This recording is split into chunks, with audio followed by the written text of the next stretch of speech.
What if I told you the secret to success isn't talent, genius, or even hard work? Is it winning? In science, there's something called the winner effect. In reality transurfing, it's called the wave of fortune. And the way that your brain works is the more that you win, the more that you expect to win, and the easier it is to win again and again and again. This creates a series of cascading victories, and it makes moving through the flow so much easier. It completely changes your brain chemistry, and you just automatically know what to do. Now, I recently did a live AMA on transurfing. In the beginning, we talked specifically about this concept, the wave of fortune. So if you watch this video all the way through, you'll know exactly how to hack this and use it to your benefit. It's amazing. It's been insanely helpful, and I can't believe how impactful these principles actually are, and very useful. Even if you're starting from zero, you'll be able to begin to start winning and making improvements today. I hope you enjoy the video. So riding the wave of fortune, here we go. Let's see going. All right, the wave of fortune. You guys have, who have read the book, or you're a little bit familiar, you've seen some videos, you've seen me probably talk about this. The idea is that a wave of fortune is something that is a cascading series of positive experiences, basically wins, small wins that stack and add up.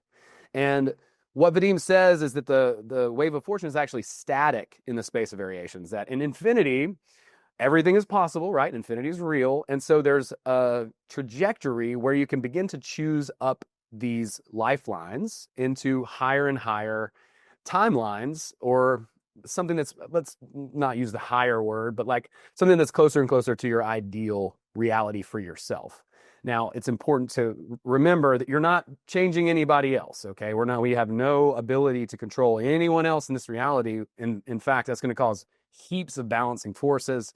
We do unto others, we have to do unto them. We allow them to be how they are. Everyone is exactly as they are, and we are exactly as we are. We have that beautiful soul frail, that expression of who we are at a deep level, and we want to express that. We want to get as close to that in reality as is possible. And so the way that we do that is by using the wave of fortune, or the winner effect, by choosing consciously and seeing things in a specific way, by finding small challenges, finding small wins, and incrementally building a culture of success for ourselves. And we're going to start by doing that internally, right?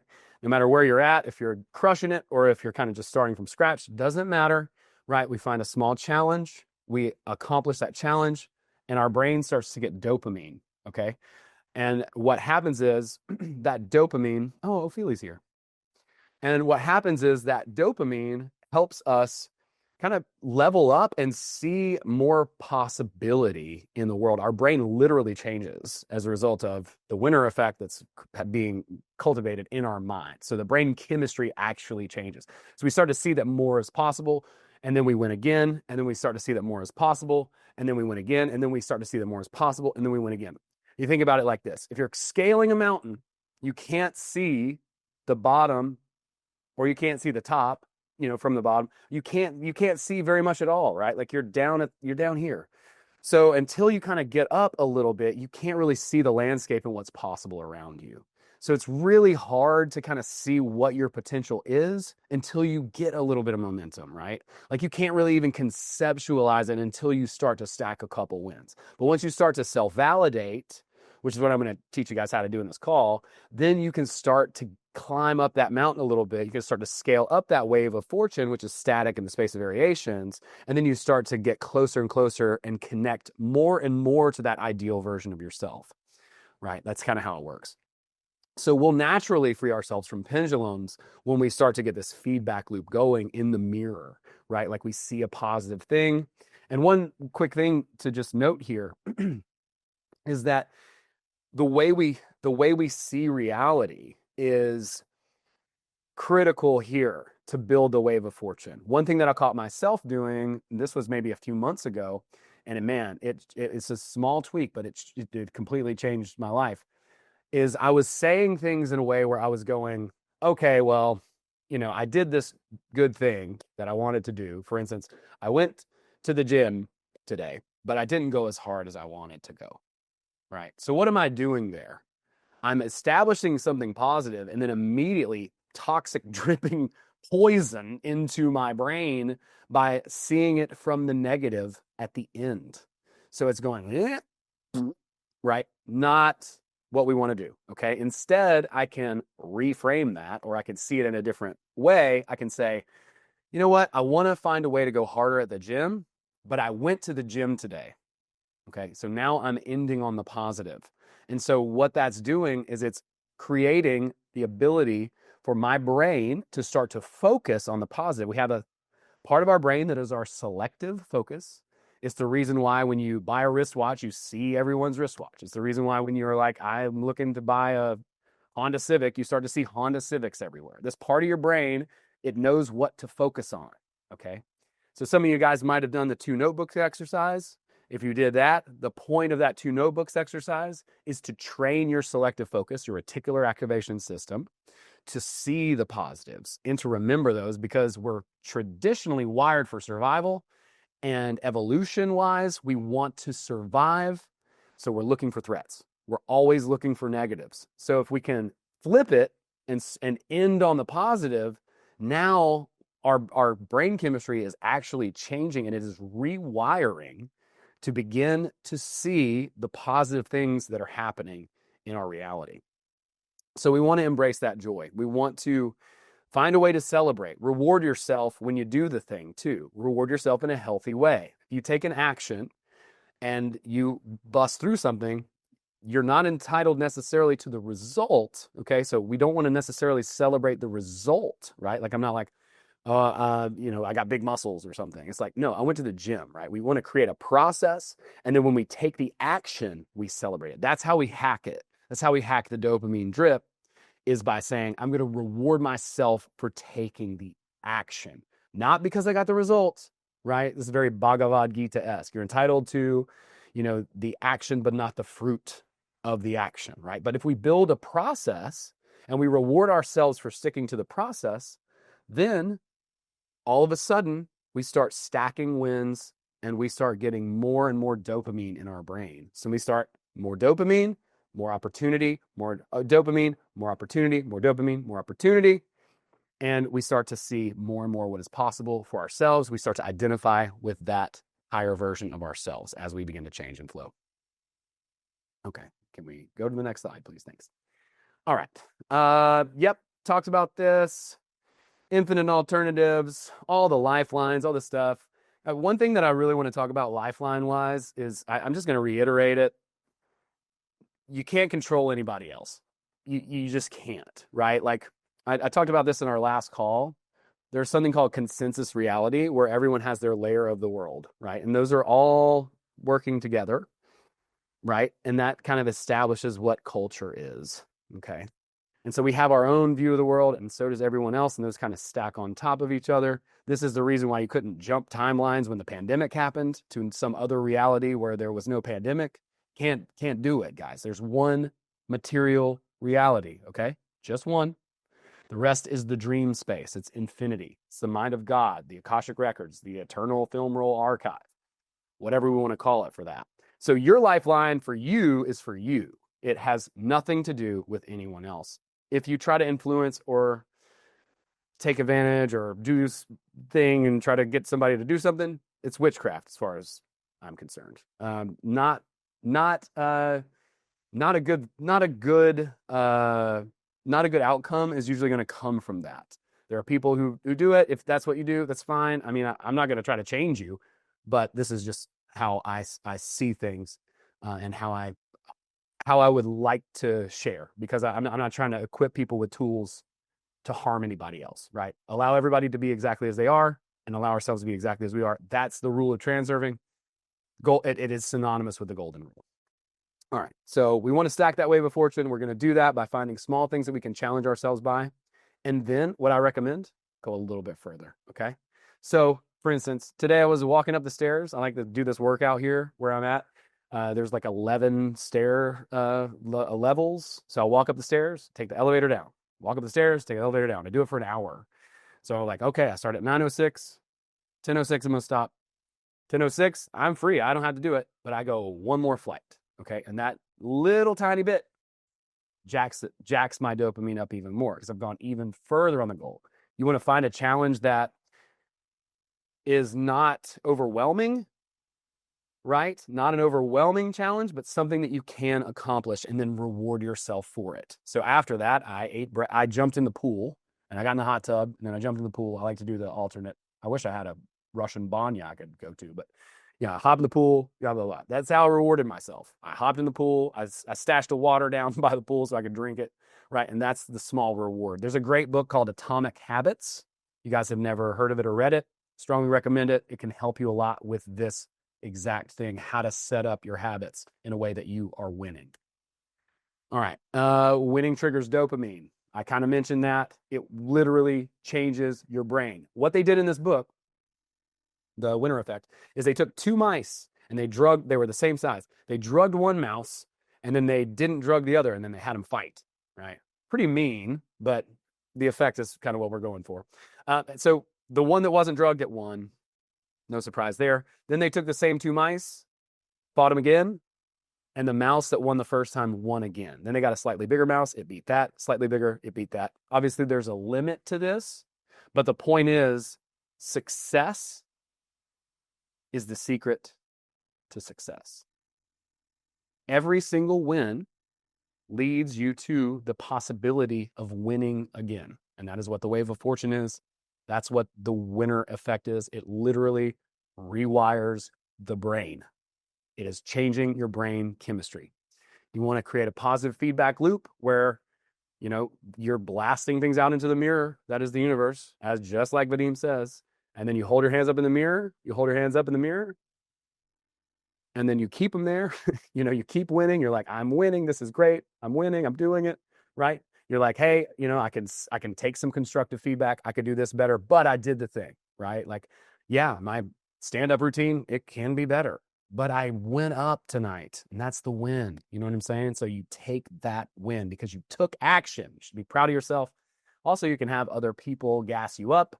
James, I think, is in this call. We gas each other up all the time. You're so brilliant and thoughtful, Ken. You're so kind and you're so kind and charming, Ken, right? Like they did in the Barbie movie, but we do it from the Ken version. I'm sorry that I'm sharing this, James. I know you feel self-conscious about watching the Barbie movie with me, but I thought it was pretty damn good. All right. I did fall asleep at the end, but we took some we took some insight from it.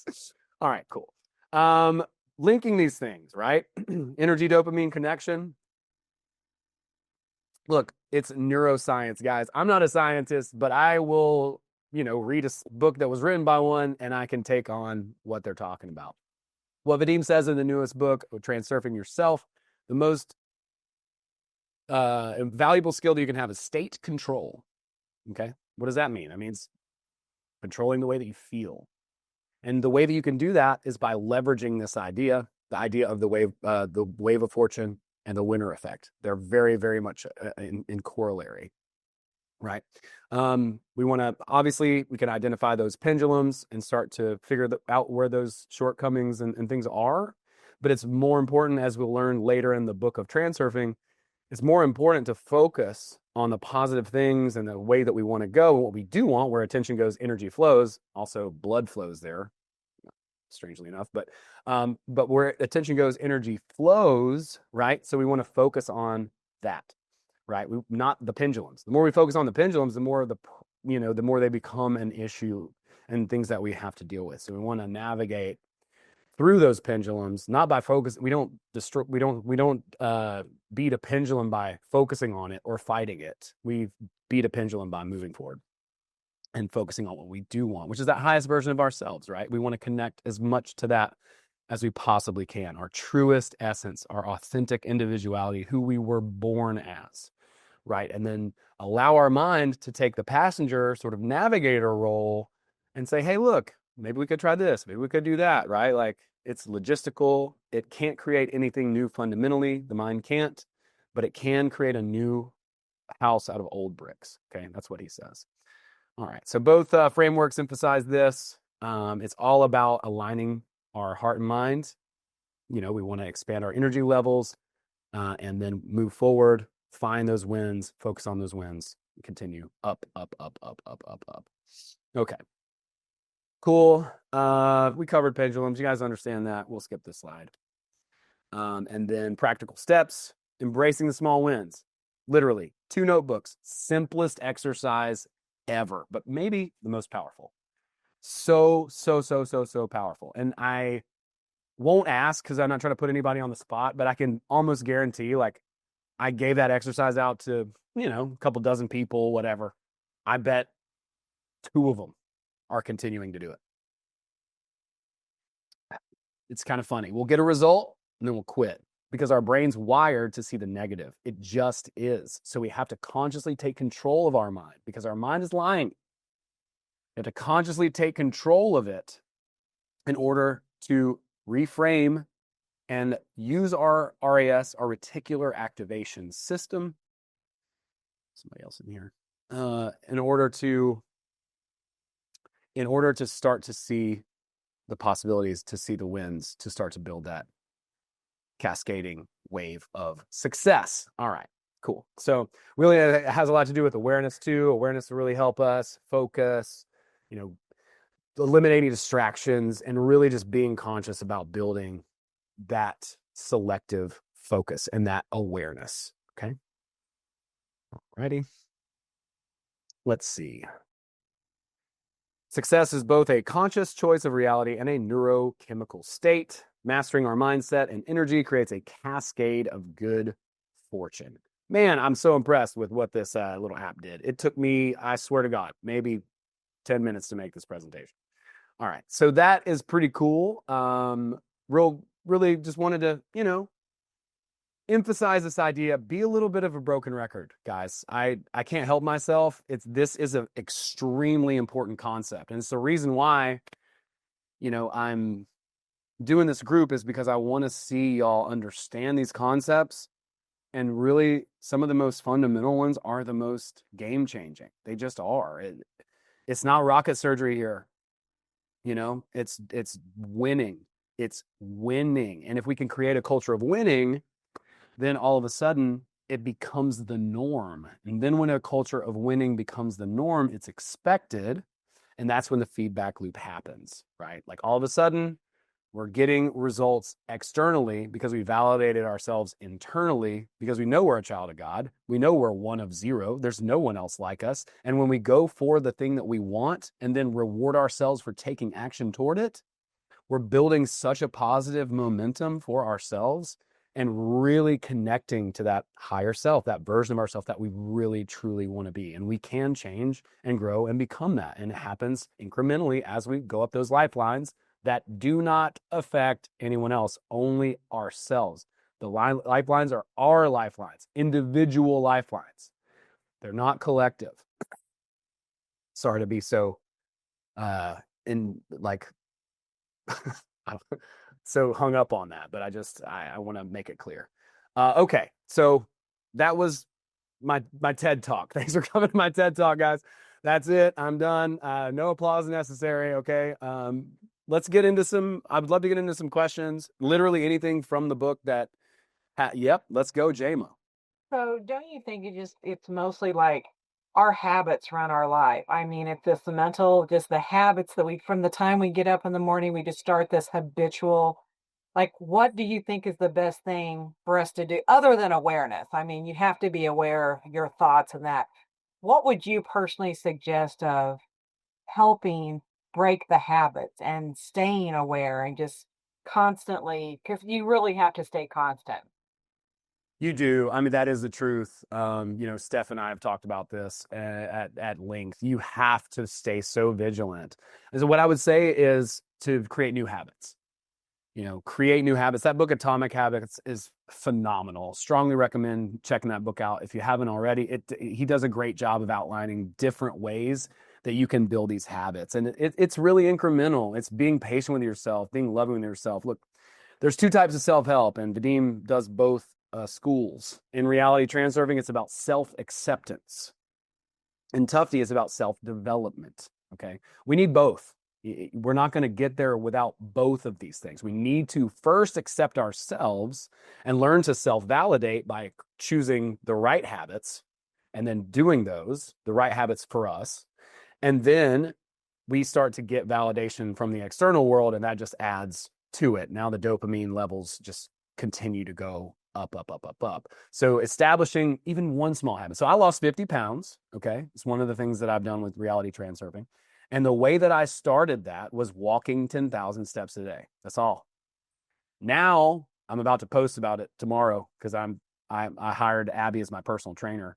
So I'm about to be ripped. But, now I'm going to the gym.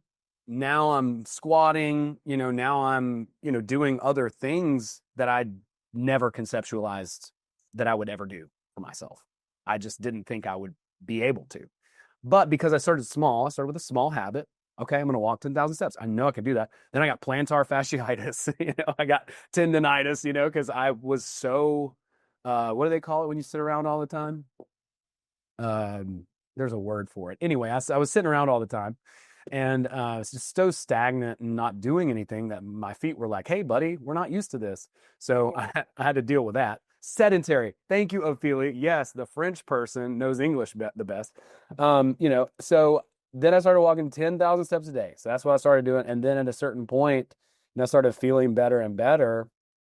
And then I was like, okay, I want to go to the gym. And so I started going to the gym. Then I'm surrounded. Also, I'd say one powerful thing that we can do is put ourselves in an environment that's different, right? In the law of environment, Napoleon Hill talks about in Outwitting the Devil. It's one of his 7 laws in that book. Love that book. Oh my gosh, it's one of my favorite books. So good. So, I mean, it's written so well. You're like, did he actually talk to the devil? It kind of seems like it.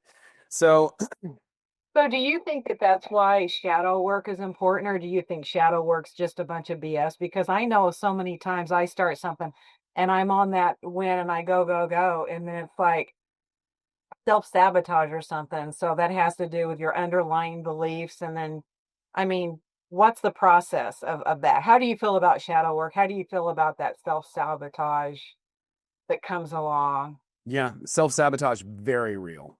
Or you get too Insanely real. comfortable. It's like, it's Well, we did a module on this a week ago, and I think there are a couple different things that can contribute to self-sabotage. I think the first one is karmic, especially if you're trying to help other people. When you try to drag someone, let's say, across the finish line or do something for them or make them do something, then you take on their karma.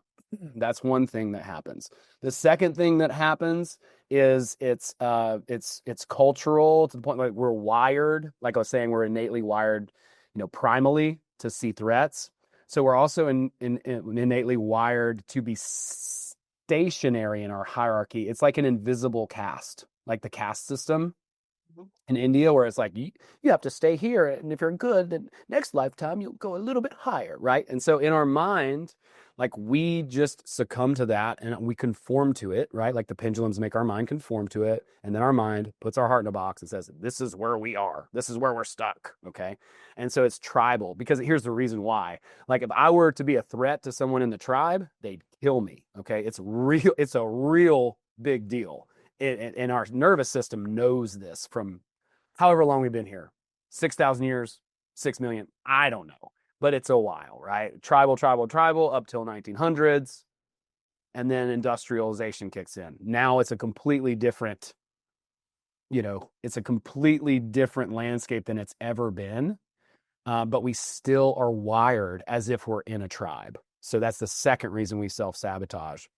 And the third one is just, I think it's spiritual. I think it's that we don't have enough of a capacity. Our meridians aren't wide enough to take on more energy, so that our body can't take on more light. So we need to do different processes to open that up. And I'm a big fan of shadow work too. There's a lot of mystique around it. And I know some pretty good practitioners that work on that. But I'm more focused on the self-sabotage stuff. There's a great book on self-sabotage that I would strongly recommend. It's called The Mountain Is You. I read it several times. It's really, really good. And she talks about self-sabotage. She doesn't really mention the reasons that I just did as much, but she gives some pretty practical tips for it. So I'd strongly recommend that. Who wrote that? I can't remember her name. Okay. Sorry, just The Mountain. if you write I think it's okay. I remember it's Brianna West. Okay. Brianna West. Yep. Thank you. Yeah, of course. Anybody else have a question? Frederick. Yes, sir. Hey, so when things are going well, obviously you get excited about things. So my question is, how do you balance the reducing importance? So how do you do that? Because I struggle with that, trying to reduce importance so that obviously you try and keep the balance, but still stay excited, obviously, because you're moving in the right direction. So do you mean like idealization where you get like overconfident maybe? Is that what you mean? Or do Yeah. you mean Well, let's say, for instance, the process I've recently gone through is like going through interviews, trying to get a new job. And then I got to a point where I really got far in the process. So I got really excited because this looks like it was happening. And then I think I'd like created too much importance and then it fell flat. So Yeah. like, Yeah. So I'll be honest with you, it's a bit of a process. You have to kind of play with it over time and get used to those emotions. I think that it's really easy to get really excited and like idealize something whenever you kind of see an opportunity. It's really easy to kind of just get like super excited about it. My brain, I'm really bad about it. So I'll start seeing, oh, this is going to happen, and then this thing is going to happen, and then this thing is going to happen. For me, the best way to deal with that is to just disengage and find something else to do. So if I can shift my energy to some other task, then I can kind of get out of that, you know, sort of neurosis about thinking about it over and over again and fantasizing and thinking, very, very deeply about it and why it's going to happen. And this is this, blah, blah, blah. And so is going to talk to this person. I mean, man, the amount of mental gymnastics, what the brain is capable of, unbelievable. So what I like to do, and this is just me, is I will disengage and I will try to find something else to do. Especially, it's nice if I can do something that puts me in a flow state. Then I'll completely disengage from whatever that thing that I was obsessing about.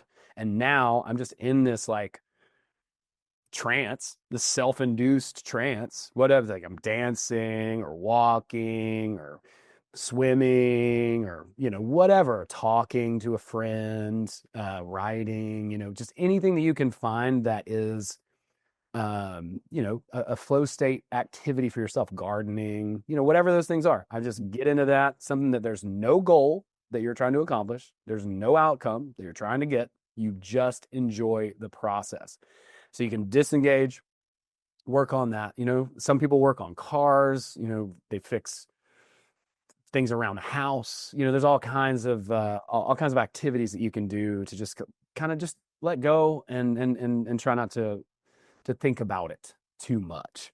So that's why I juggle a couple of projects. I'm a little bit more focused now. I've gotten better at this, so I don't have to go, as hard on that. I've been able to kind of like reduce that just through awareness, knowing that it's a tendency of mine. I'm like, okay, I can feel myself obsessing. Tap the brakes, or and this is kind of a fun game. Just lean into it.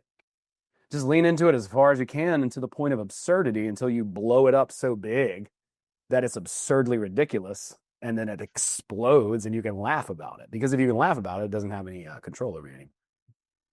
yeah, that automatically reduces importance if you make it that funny. Yeah. Humor always automatically reduces importance. Yes. If we can laugh about it, it doesn't have any effect on us any longer. It's Awesome. not. Thanks. I like that. Okay. That's good advice. Thanks. Yeah. Is that helpful or anything else? Or Very helpful. okay. That's it for now. Thanks. Okay, cool. All right. Anybody else have any questions? Oh, it's just Okay, I'll ask something else. breathe in that silence. I like it. So the pendulum and all of that good stuff. Are you familiar with luge? Yeah, Lush. Yeah. Mm-hmm. So that's basically, I mean, like you said, when you deactivate it by laughing at it, blow it up and let it go, that's all works into not giving the luge that you know? Absolutely. Yes. Energy is very, very, very real. And, the Gnostics talked about the archons. That's what they basically called pendulums. I mean, every religious tradition, as far back as we can remember, had demons or jinn or, whatever they would call it. And they were in those traditions, they were these conscious entities. I like the way that Vadim frames it, though, because he's like, this is not necessarily a conscious thing. It's the structure, the order of the universe. It's how an ant colony is formed. It's how a school of fish moves through the ocean. It's the organizing structure of reality. And if we can see it that way, then it's not this like demonic force necessarily, right? So instead of like making it an enemy, oh, this pendulums are everywhere. When I first found out about pendulums, I was like, oh my God, there used to be this guy named Neville. Oh, I forgot his name, but he was a preacher in Chattanooga, Tennessee. And he was like famous for there being a devil behind him. It's a devil. There's a devil over here and a devil over there. And it was just like, dude, you're praising the devil. It wasn't Neville Goddard, Ophelia. It was another guy. It was a Southern guy, and he was so funny. There was another guy named Dave Roberson who was a contemporary of his. I came up in the charismatic church, guys. Okay, that's why I'm so weird. But he would basically be, yes, why are they always the Southern ones? They're the ones that handle snakes. Those are the ones. Yeah, it's always those. And so that was my background. And so he used to just be like, a devil, devil, devil, devil, devil, devil, devil. And it's like, dude, you're literally praising Satan. You're talking more about the devil in your sermon than you are about God. What are we here for? You're more of a Satanist than, Anton Sanzor LaVey. So, and really, I don't think really the Satanists are really doing all that much of like mystical stuff. They're more like just self-interested libertarians or whatever. Oddly enough, it's strange, but I think that's a good way to put that. I think they are like total narcissists. That's why they're into Satanism, because it's all about themselves. right. It's just they just worship the self, their own self, right? And so I think what's great about reality transurfing is it's kind of like a spiritual individualism where it's like we see ourselves and accept ourselves as a beautiful child of God, and we allow ourselves to express that and have and have that connection, but we also see everyone else around us and we want to share our light and love and all that good positive stuff with them. All right, Aditi, nice to see you. Thank you. So I wanted to ask you a quick question and then maybe a longer one. Where can I find about the 2-notebook method that you just mentioned? Just message me and I'll send you a video on it. Okay. It's really easy. I'll just explain it to everyone in case you missed it, okay? It's really simple. It's literally the simplest exercise in self-help I've ever come across, but it's also probably the most powerful. So the 2 notebooks exercise, you write down your affirmations. You write down the thing that you want, okay? So I want to be, in great shape.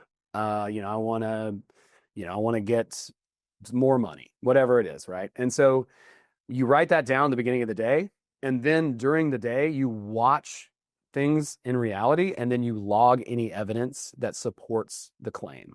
Okay, so I am a financially abundant human being, right? I found a quarter. I found $100. Somebody gave me a check. I got a raise at work. You log whatever the evidence is that matches the affirmation at the end of the day. And you just keep doing that every day. So I would recommend taking like 4, maybe 5 affirmations, not too many. You don't want like 20 affirmations, but start with like a handful, 3, 4, 5 affirmations. And then every single day, you just log evidence that confirms it. So you're hacking confirmation bias for yourself. That's basically how it works. But I'm happy to do a video. That's the winner effect. I'm sorry? That's pretty much the winner effect. It's exactly the winner effect. Yes, 100%. Love it. There's so many things that overlap, guys. I'll be real with you. I'm not a purist when it comes to transurfing. It's the centerpiece of my model, and I know it pretty well. I read the audiobook, I created the audiobook, so I know it pretty well.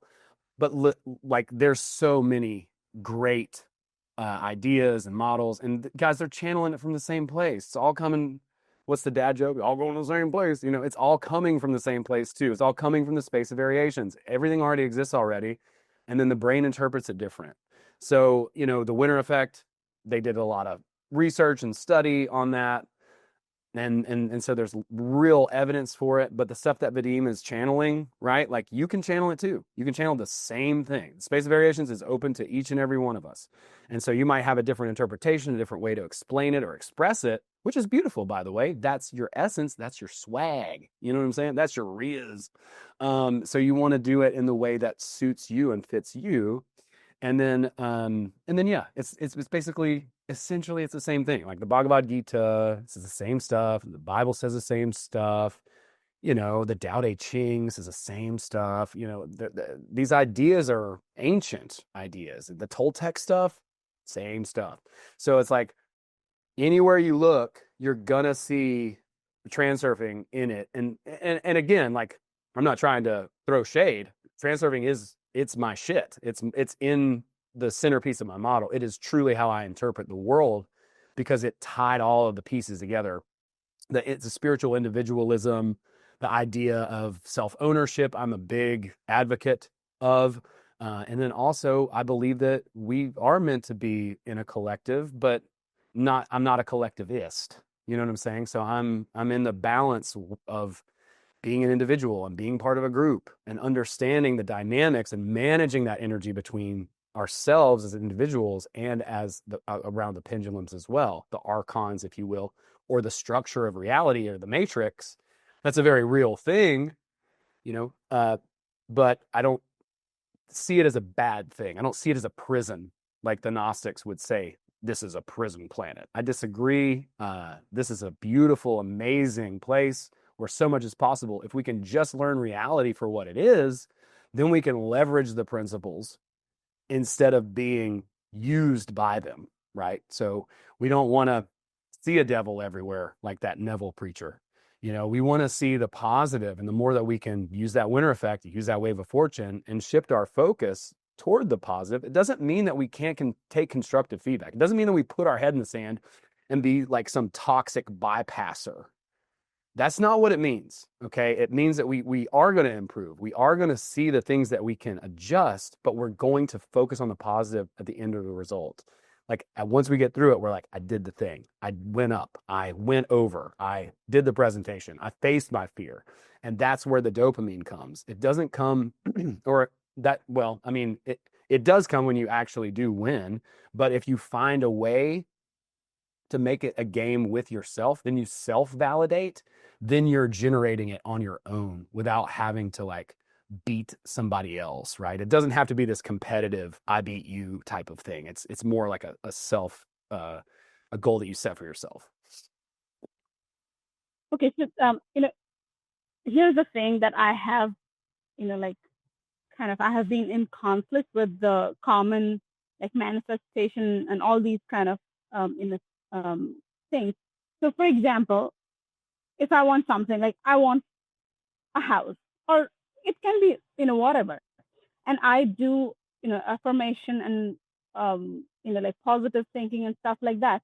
But you know, usually they say like you don't get what you want, you do get what you are, correct? Now my name is Aditi. I don't affirm 1,000 times that my name is Aditi. I'm a woman, right? So, because I'm already that. I mean, I am that. So how do you, like, you know, deal with that? Like you be that thing that you don't have, but yet, you know, you are trying to, you know, bring that into like reality. So you are eternity. You are infinity. Your soul contains everything that exists. You are a complete, pure, unique expression of the divine yourself already. You deserve it, not because you did anything, not because someone told you it was okay, because you already are that which you seek, as they say, right? So there's 3 paradigms David Hawkins talks about. Do, have, be, right? Doing means that, oh, I did the thing, so I deserve to have a return. Having means I have all this stuff, so I'm awesome. But those are false. Those eventually run out. Eventually you can't do anymore. So where do you get your validation from? Eventually you might go bankrupt, run out of shit. I've been broke a couple times. It happens. It's gonna happen probably, right? Especially if you start a business or you're going after your dream, you're gonna have some setbacks. It's just what it is. But if you can just relish in the fact that you are, and you come from that being paradigm, then you're taking your own validation, you're taking your power back. It's really about your own soul essence, your frail of your soul, as Vadim would call it, your true expression, the personality that you are born with, that is an expression of God. That is what is special about you, not what you do, not what you accomplish, not what you have, none of those things. So if you want a house, you are the house. You just go and get it, like as if to the mailbox. You're going to have to use your brain a little bit and solve some puzzles, but the brain is very good at solving puzzles. You just need to let your heart guide you and let it show you what it is that you really want. And then when that alignment happens, then all of a sudden you kind of know the next step to take. And you have to kind of do the sort of breadcrumb thing where you go and you do this step and you don't necessarily know what's next, but you do it. And then you reward yourself. You give yourself dopamine because you did it. You listened to your intuition and you said, I did the next step. I'm proud of myself. I'm awesome. And you are. And then you do the next one. There's another breadcrumb. You do the next one, another breadcrumb. And then you find the house. You figure it out. Your brain's smart. It's good at navigating, but the heart leads. The heart takes action. The mind hesitates. Okay, Steph, what's up? What's up? Can you hear me? I can. You sound great. All right. I'd like to add something to that too, through about manifestation. That really changed a lot of things for me. When I read that you do not manifest from your vision boards or your affirmations, you manifest from your nervous system. So if everything's all shaky inside and there's this fear or a neediness, that's actually what projects through. Other than, I mean, the vision boards help, the affirmations absolutely, because they help hopefully regulate that system. But I'm a big advocate for self-help and therapy and shadow work and childhood trauma. I've been doing that for a decade. And I think one of the most important things in order to move forward in life is to know thyself. And so one of the things I wanted to talk about, which Tristan triggered in me yesterday with his piece, was frailing. Now, frailing for me is I love to do and give whenever I can, but sometimes I'm afraid. For example, you hear this, the 5 languages of love, right? So, and I'm not saying I don't know what my love language is, but I hear my sister very often say, well, my love language is words of affirmation and receiving gifts. And I think to myself, is that a language of love or a language of ego? And if I frail that, am I frailing your ego or am I frailing your essence? Like how? Oof, good question. Damn, that's a good question. I would say essence because it's at the subconscious level, right? Like you could do the ego, but that almost seems manipulative, right? It's like, I know you, I don't know. I mean, I think you could maybe. It's not fun, yeah, because if I'm saying I need words of affirmation, then I need something from you, right? Like that's the ego who needs the affirmations. That's the ego that needs the constant reassurance. When I think transurfing or a lot of these modalities that I followed, it's about being able to give that to yourself. Like, I mean, from a young age, religion, God is outside of us. Everything is outside of us. When in reality, God is within us. But we're taught in a construct to look outside of us always. So my thing is when I hear these things, it's for me, it's a very fine balance. Like, how do I not continue to feed someone's ego, but give them something truly from what they need? When they say, when part of the, because I was looking at them, it was like, acts of physical touch. I get that we're humans. That for me makes sense, you know? Or there was another one I can't remember, but I thought, yeah, that also makes sense. And when Tristan was talking about business, I get it. Like when it comes to interactions with business or work, I can frail. I know what you want, I can deliver. But in relationships, also to frail somebody and not be taken advantage of. And I know to frail is to give with no expectations. And yeah, and so I just wonder, sometimes there's also that fine line of being manipulated or being what's the word, like the energy vampires, when they whatever, being caught in one of those relationships, right? So that's always been the toughest part of reality transurfing for me, is the frailing aspect of it all. I'll And be honest. That's been probably one of the hardest things for me to understand too. When Abby and I did the Transurfing Safari, that was the first thing that we said on that episode. And I was looking back through to be like, "Hey, what supplemental stuff can I add?" Blah blah blah. And I'm like, "Well, the frailing stuff is it's a little bit. There's definitely some nuance. That's such a good question.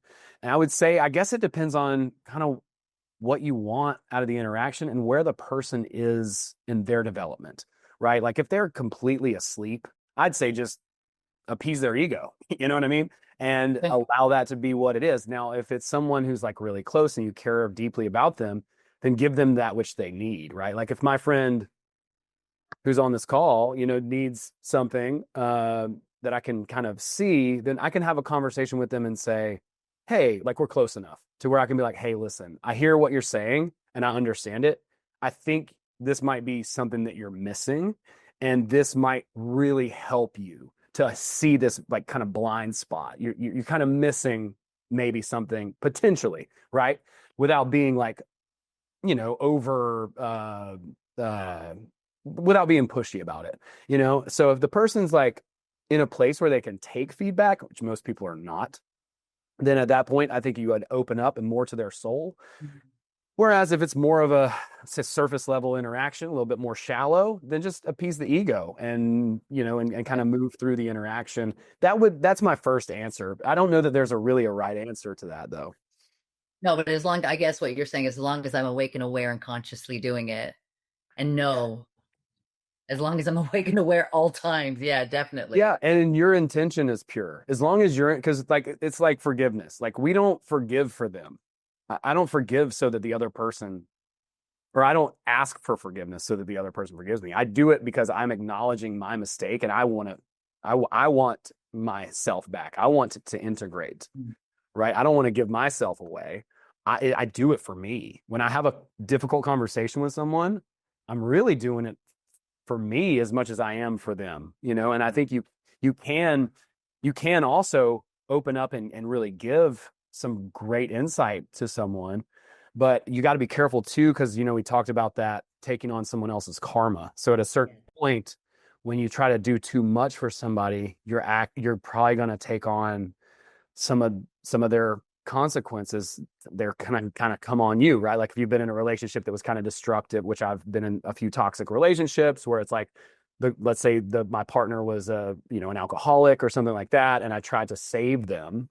Like I wind up taking on their karma. I wind up drinking too much. I wind up doing things that are really like losing yourself. Exactly. Yeah, you end up losing yourself, and that's probably the worst part of that whole karmic thing is you end up losing yourself. Yeah. Yeah, frailing the line of like codependency versus independence and having strong boundaries.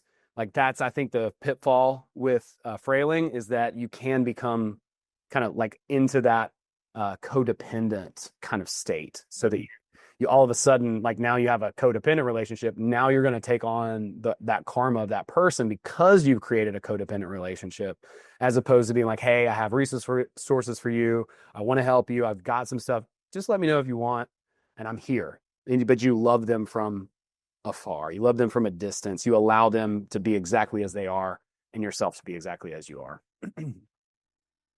All right. Well, I'm going to work on frailing myself. Yeah, that's good. I want to work on that too. We might make that a mystic mission. All right, cool.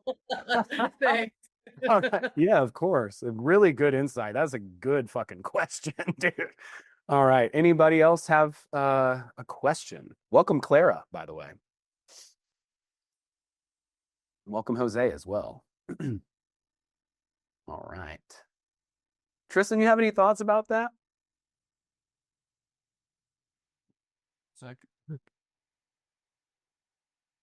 Let's clear my throat. Okay.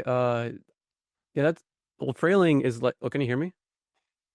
Yeah, you sound great. Okay. Yeah. Frailing is like you're giving something to someone or helping someone without the intention of getting something back, but at the same time, you are kind of, in a way, what's it called? Like donating to the universe, and because of balancing forces, you're probably going to get something back. Maybe not by that person, maybe not immediately, but somewhere, somehow, some way, it comes back to you, right?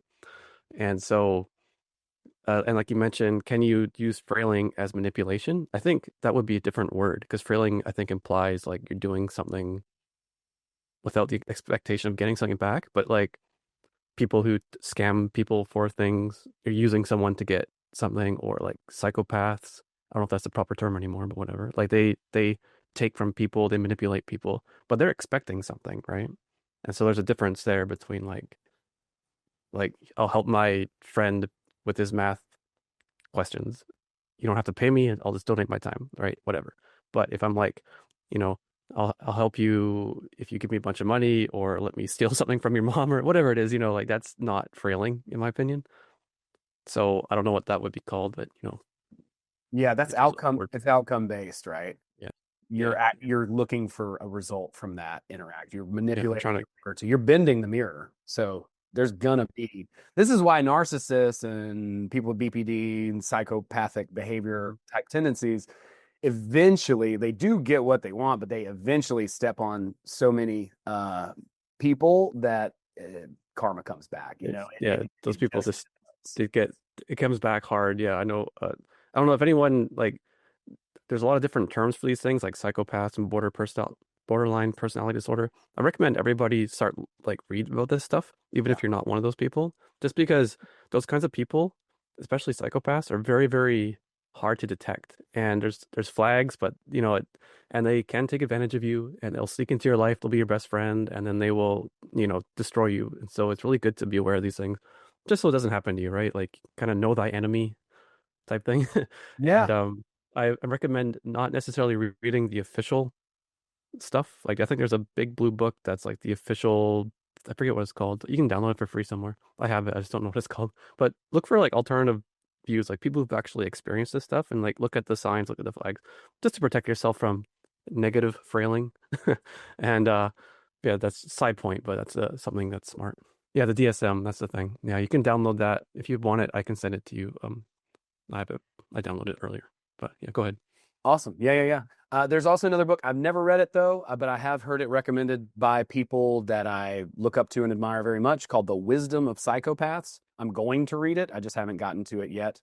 Because there are some things about people who have these issues where they see through the bullshit of consensus reality. They see through the bullshit of collective thought and basically the mainstream narrative, right? Like they know how to get the result. So there is something where they see the light at the end of the tunnel. They understand something, and they're not afraid to go after that. So there are some positive attributes to these folks. I'm certainly not trying to glorify in any of that, but just like Tristan said, know thy enemy, right? Like read the 48 laws of power. Like I don't live my life by the 48 laws of power, but it's like, it's a good book to read and understand, right? Like what is Machiavellianism? What is manipulation? How does this stuff work?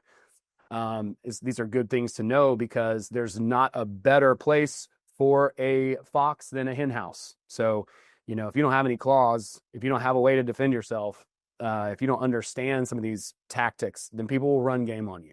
All right, Linda, thank you so much for being patient. No, you're welcome. Can you hear me okay? Yeah, you sound great. Okay, perfect.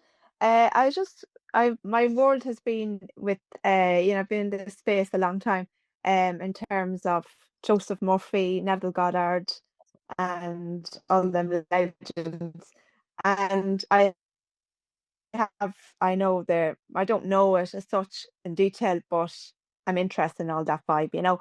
So just in relation to the thing where you say to, track your winnings, say your wins, and you're stacking your wins to create that concept of self, of a success winner. My thing is that when we have the program that's maybe a failure concept, so we have a self-image of a failure, self-image of things don't go well, disappointment, these emotional states that kind of keep recreating our reality. So the mirror is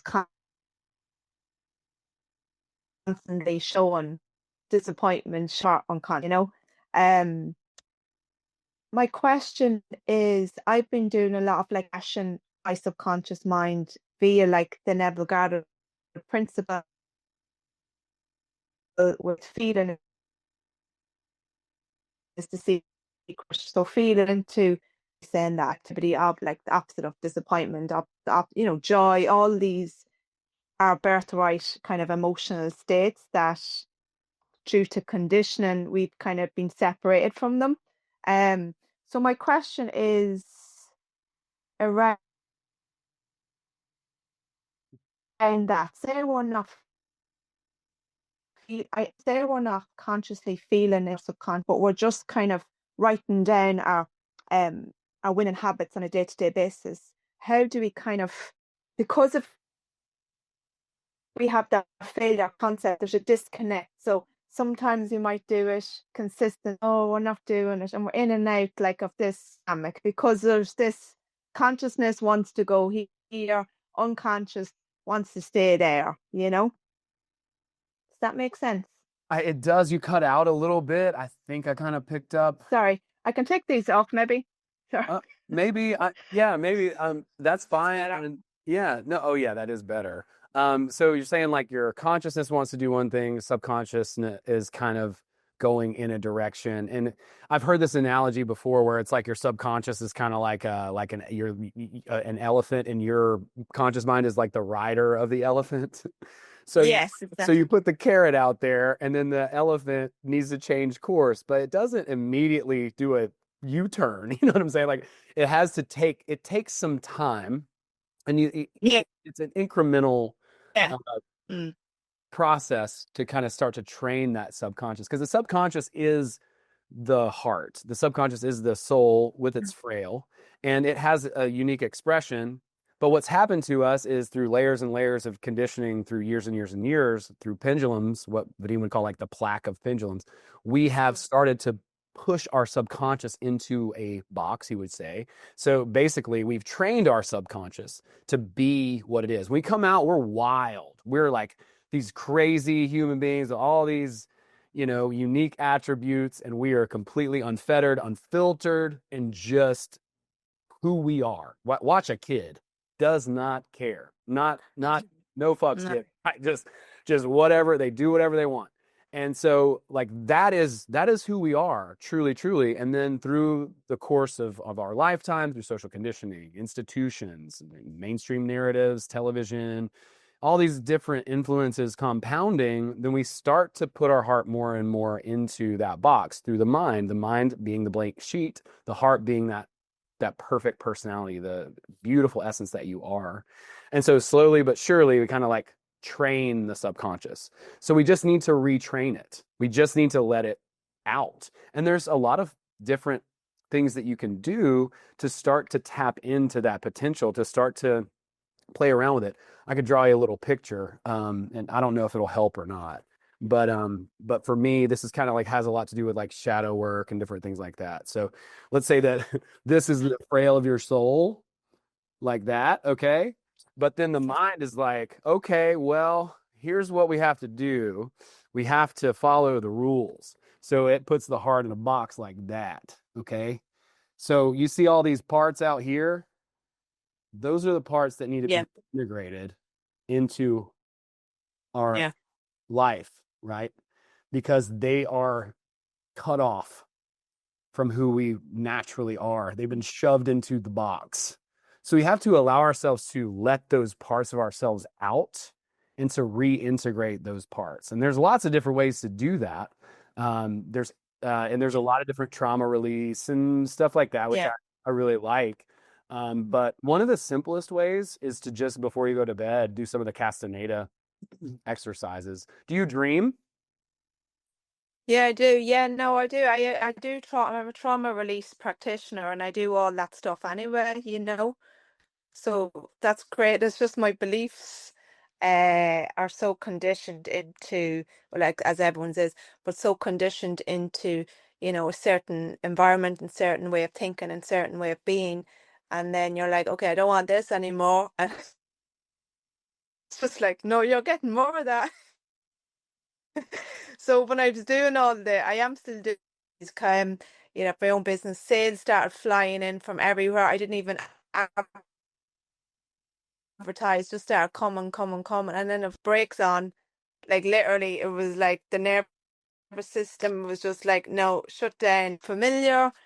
This is not familiar, because obviously, if the if the nervous system is used to this much and more comes in, it's like it can't comprehend, we can't on what's going on. So coming back to that, and I do think it's helpful to do both, not just sitting the feeling, but actually doing the physical actions in combination.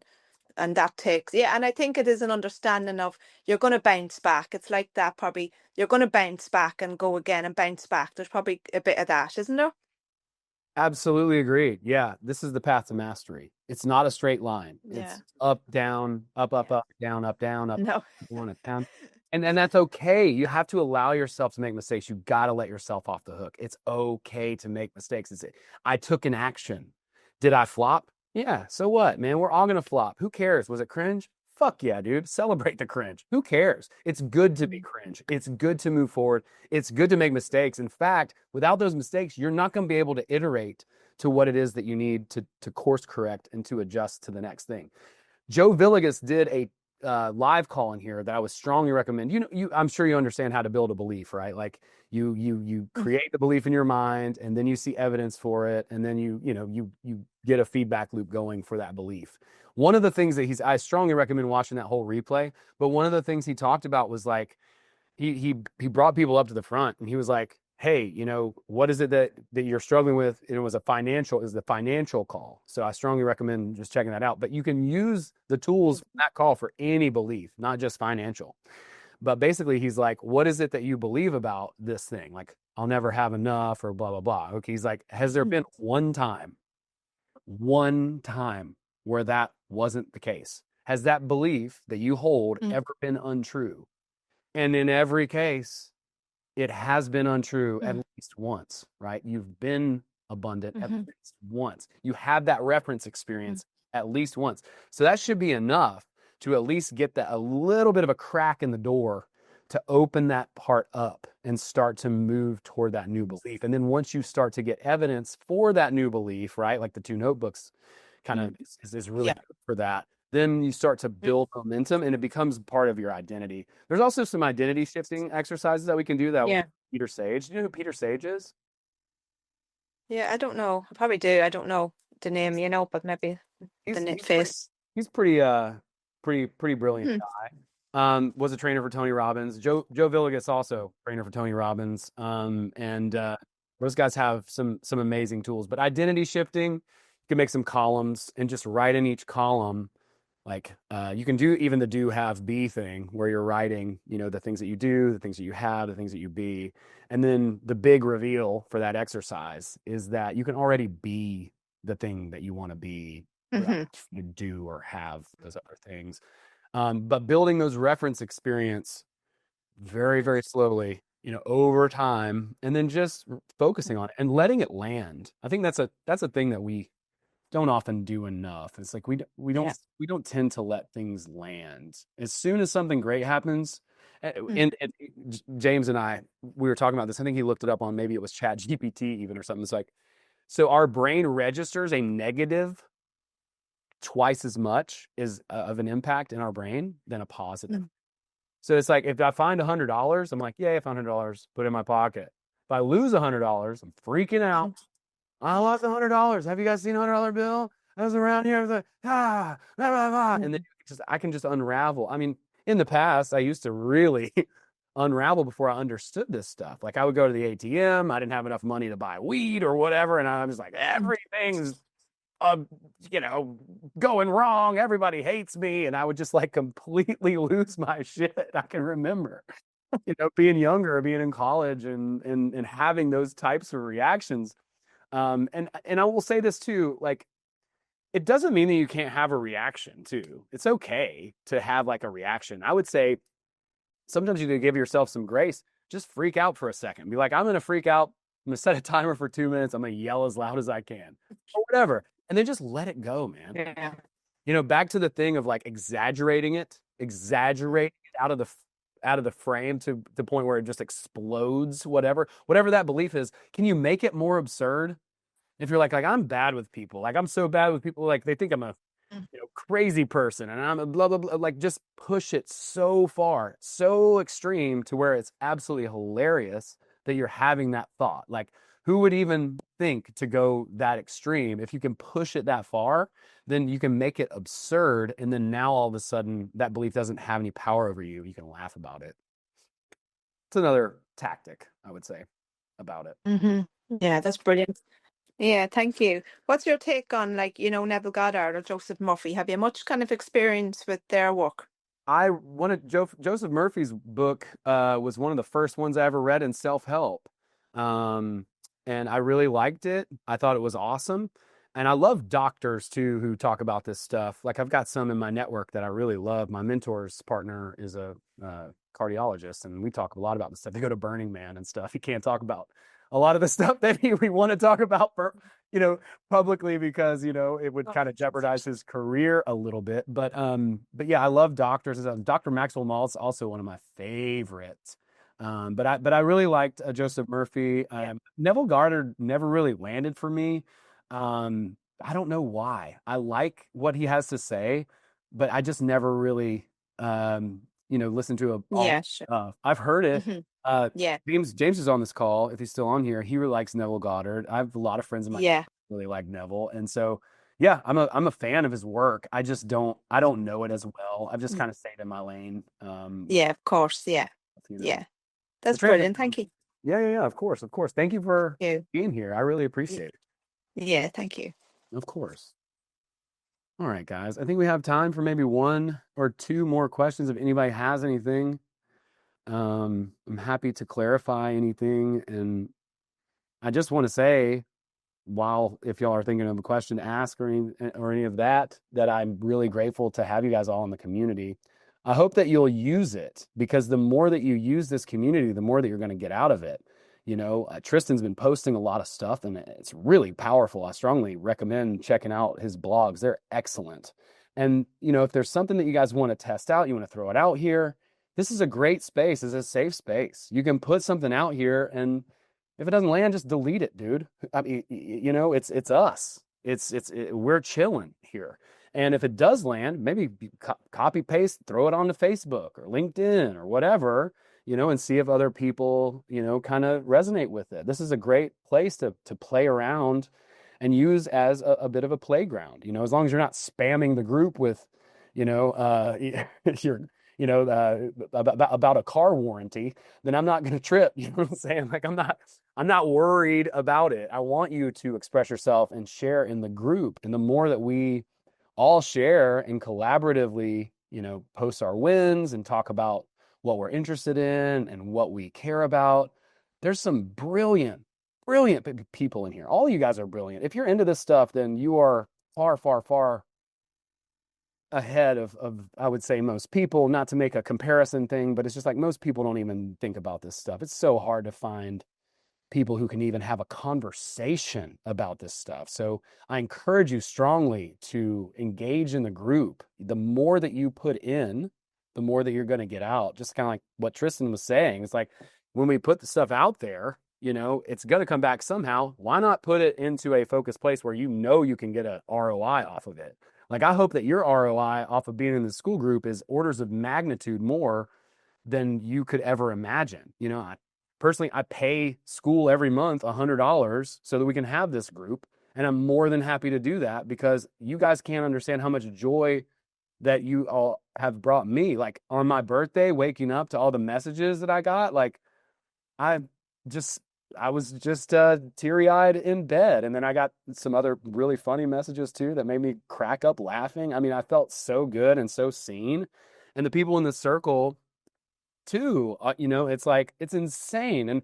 And right now I'm really focused on this. You guys know I've pursued stand-up comedy, and I've had a couple other businesses. I had an Airbnb business, I had a cleaning business, but I'm done with those businesses. I'm still pursuing comedy, but I'm kind of, pushing it off as a bit of a hobby. I performed in the World Series of Comedy this year, and it was great. And I'm going to continue down that road, but I just get so much more out of doing this. I love it. I love connecting, and I love coaching, and I love seeing people crush it. I want to be the guy who you're like, yeah, that dude helped me, and I want you to, I told everybody in the circle, I'm like, I want you to outshine me, dude. You know what I mean? Like, Abby Ramsey is a great example of someone who's just come so far, and in so many ways, like, you can see the literal transformation physically with her, right? Like she's just ripped. She's Shira, and she's a podcaster now, and she's doing really well. It's just amazing. I'm so proud of her. And I want her to keep going. And I want her to be like, yeah, this dude, he was great. He was instrumental, I want to be that person who can encourage you and help you and see you succeed and, inspire you. That's what I want. And I want you to give that gift too. I want you to go out there. I want you to share this information with people who are ready for it and interested in it. Not banging people over the head with it or anything like that, but to share it with people and to love on them and to raise the dead, to help wake these people up because they need it. They need to see themselves. They need to understand who they are, children of God, at a deep fundamental level, and stop comparing themselves to everybody else and saying, oh, I'll be happy when I do this, then I'll be able to accomplish whatever, when I have this, whatever, all that stuff. So I have the resources here, and I'm still working on them too in the back end. I appreciate you guys' patience because I've had to iterate here, so, I'm trying to figure everything out. I want to try to make it more streamlined. The course I've been working on, making one foundations course, and then whatever you guys are working on, by August 1st, I'm going to change the back end a little bit. I'm going to try to make it more streamlined, more focused, and even easier to understand. Because if you understand these principles, even if you just understand the first 3 chapters, like I said at the beginning of the call, just the first 3 chapters, if that really lands, really hits your system, and this winner effect idea hits you, and you start to use it and implement it in your life is going to change. You are going to start to see a possibility that you couldn't see before. You can't see it yet because you haven't stacked enough wins to get up into that mountain high enough to see the landscape that's possible around you. You just don't know that it's there yet. But once you start to climb up that mountain a little bit, it gets so good. You start to be like, oh my God, I can become a millionaire. It's actually not that hard. 10K a month is really not even that big of a deal. 20K a month or whatever your goal is, right? I can have an active dating life. I can, accomplish this goal or that goal, whatever it is that you want. Whatever it is that you want, you actually already have it. We all do, because we're just this perfect expression as we come in. So we already have all that stuff. Now, we do have to take the action in order to see the result in reality. It was funny, Tristan pointed out that the part that's missing in most people's law of attraction is the law of ATTR, action. The law of action. And most people are just like, I'll just sit here and let the downloads come. Homie, they're not coming. They're not coming unless you take action first. They're not coming. You got to throw your hat over the fence. You got to go for it first. Then the download comes. Then the next breadcrumb comes. It doesn't come if you just sit and wait for it. Nobody's coming to save you. You got to take action. You got to do it yourself. And, you got this great community here of people who will encourage you to do it, right? So I'm doing weekly calls in here. I want to have some guests in here. I'm going to be doing weekly calls. I want to see, several of my friends and colleagues that I'm going to have in here lead some calls. If you're interested in sharing some stuff, if you're interested in leading a call, I strongly recommend it. It's a great exercise. You want to share a blog, share a video in here, I'm encouraging you to do it. It's a great space to just test the waters. Just see you're not going to get any dislikes. Nobody's going to throw shade on you in here. We're all learning to leverage these ideas of the wave of fortune. So, I want everybody to get as much as possible out of the group. That's what the group is here for. That's why I've put it together. And then from there, I've built also the Blue Collar Mystic Circle. So if that is something that's interesting to you, if it sounds appealing, I'm going to put a link in the chat here to schedule a quick call with me and talk about it and see if it's something that might work for you. If it is, then we'll just hop on a quick call. We can talk, we'll kind of get a read on each other and just kind of see how it feels. And I'm happy to answer any questions about it on that call. I'll let you know all that stuff. I have the offer now set until August 1st at the certain level that we're at. And then I'm going to increase the cost of the offer after August 1st. So once the foundations course lands here, launches in the back end, I'm going to kind of turn the page to the next chapter. I want it to make it really accessible. I think you'd actually be kind of surprised at how reasonable it is. So if it's something that you've thought about doing, I think now's a really good time to just go ahead and hop on a call with me. No hard feelings, obviously, one way or the other. I want to see you succeed. I want to see you find the right people to collaborate with and to work with. If that's me, great. If that's somebody else, great. I just want to see you win. I just want to see you succeed. I want to be the guy who's like, yeah, go get them. Watching you go up the mountain. And we go up the mountain, we do it together. We build a collective energy. We build a collective pendulum of positive energy, winning, and let's just crush it. Like, this is a huge, crazy year, guys. It's getting nuts. AI is getting wild. That whole presentation at the front of this, I made with AI in like less than 5 minutes. Less than 5 minutes. I just da-da-da-da-da-da-da-da-da, and I'll shoot you the link of the presentation thing that I made. It's insane what is possible. And in the circle, I'm like pulling the curtain back on everything. I'm teaching marketing, I'm teaching sales, I'm teaching communication skills, how to connect with people, how to show really off some of these tactics and techniques in a way that is going to be attractive. It's going to bring people into your life. It's going to help you start to climb up that mountain and see what's possible for yourself and begin to truly transform into the person that you really are trying to or wanting to become. You know what I'm saying? So, I mean, Steph is here. She's been very active over there on all the calls. How would you say, not to put you on the spot, Steph, but how would you say things have been so far? Things have changed for me substantially. Yeah. Since I started joining the group and I got into the circle, I will say that I have been leveling up. I've come from the very difficult, challenging year that I kind of even set transurfing aside. Didn't think I was ever going to be able to get back in. Found you, which I'd been listening to you for a long time, found the school group. And then, to be honest, I didn't tell you this. So for me, I'm Canadian, so our dollar's not that strong. And I was like, oh, okay, so this is going to be a chunk of change. I made almost that exact money back the following week on a job. I love that. That's great to hear. Yeah. I mean, from my perspective, if you're not getting an orders of magnitude ROI, I'm not talking about 5x. I'm talking about 100x from the things that I'm going to teach you in the circle. It's not worth it, guys. My mentorships that I take, I'm working with Courtney Johnson. I work with a couple of other people who teach communication skills. They teach sales, they teach marketing, personal branding.